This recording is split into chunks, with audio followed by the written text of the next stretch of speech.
Assalamualaikum warahmatullahi wabarakatuh. Selamat datang di zona baik, tempatnya kebaikan.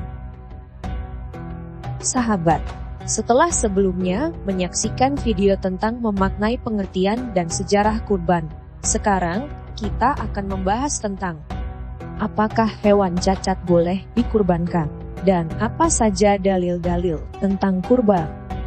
Simak videonya sampai selesai.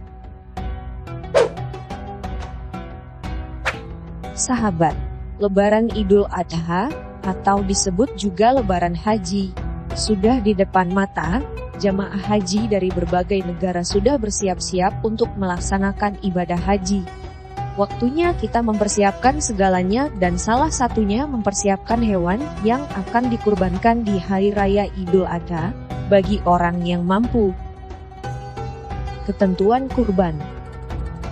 Pengertian kurban juga bisa diamati dari pelaksanaannya. Kurban dilakukan saat Idul Adha dan hari tasyrik setelahnya. Kegiatan kurban dilaksanakan mulai pagi hari tanggal 10 sampai terbenamnya matahari tanggal 13 Dzulhijjah. Selama bulan inilah para peziarah melakukan perjalanan ke Mekah untuk mengunjungi Ka'bah. Ada ketentuan untuk hewan yang dipersembahkan, bisa berupa kambing, domba, sapi, kerbau, atau lembu jantan dan unta. Hewan harus sehat, bebas dari penyakit, dan tidak boleh buta atau bermata satu, kehilangan bagian ekor atau telinganya.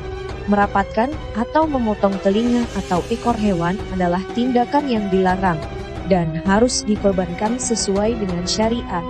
Sebagian besar mazhab fikih menerima bahwa hewan harus dijinakkan. Jadi, tidak boleh mengkurbankan hewan yang cacat. Pilihlah hewan kurban yang sempurna dan sesuai dengan ketentuan-ketentuannya.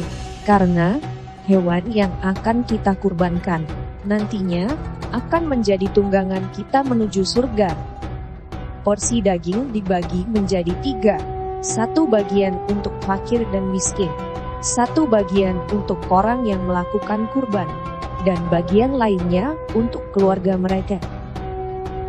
Dalil tentang kurban di Al-Quran.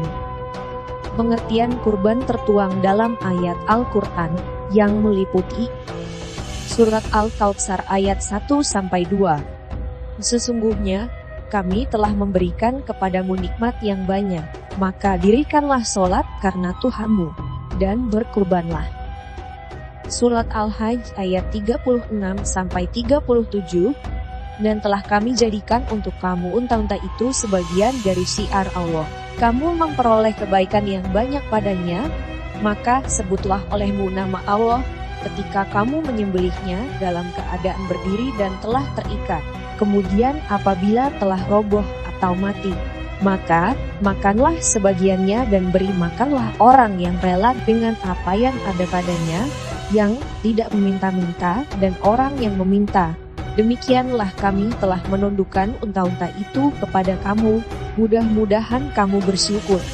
Daging mentah dan darahnya itu sekali-kali tidak dapat mencapai keridhaan Allah, tetapi ketakwaan dari kamulah yang dapat mencapainya.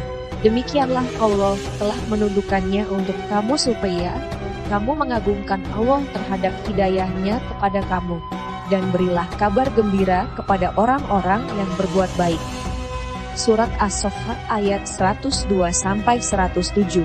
Maka tatkala anak itu sampai pada umur sanggup berusaha bersama-sama Ibrahim, Ibrahim berkata, "Hai anakku, sesungguhnya aku melihat dalam mimpi bahwa aku menyembelihmu, maka pikirkanlah apa pendapatmu."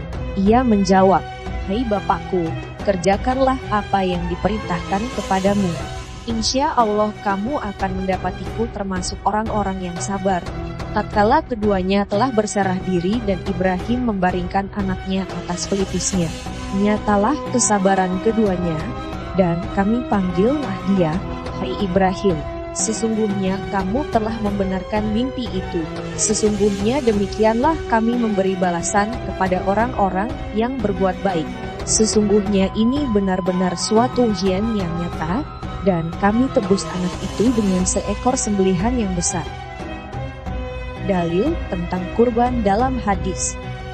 Pengertian kurban tertuang dalam hadis, yang meliputi hadis riwayat Ibnu Majah, menceritakan kepada kami Abu Bakar bin Abi Syaibah, menceritakan kepada kami Zaid bin Hubab, menceritakan kepada kami Abdullah bin Ayyas dari Abdurrahman al-Araji dari Abu Hurairah, bahwasannya Rasulullah bersabda, barang siapa yang mempunyai kemampuan tetapi dia tidak mau berkurban, maka janganlah ia menghampiri tempat sholat kami.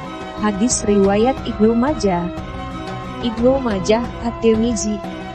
Dari Jabir putra Abdullah radhiyallahu an, dia berkata, pada tahun perjanjian Hudaybiyah aku berhari raya kurban dengan Rasulullah Shallallahu Alaihi Wasallam, menyembelih kurban seekor unta untuk 7 orang dan sapi juga untuk 7 orang. Hadis riwayat At-Tirmizi. Wallahu a'lam bishawab.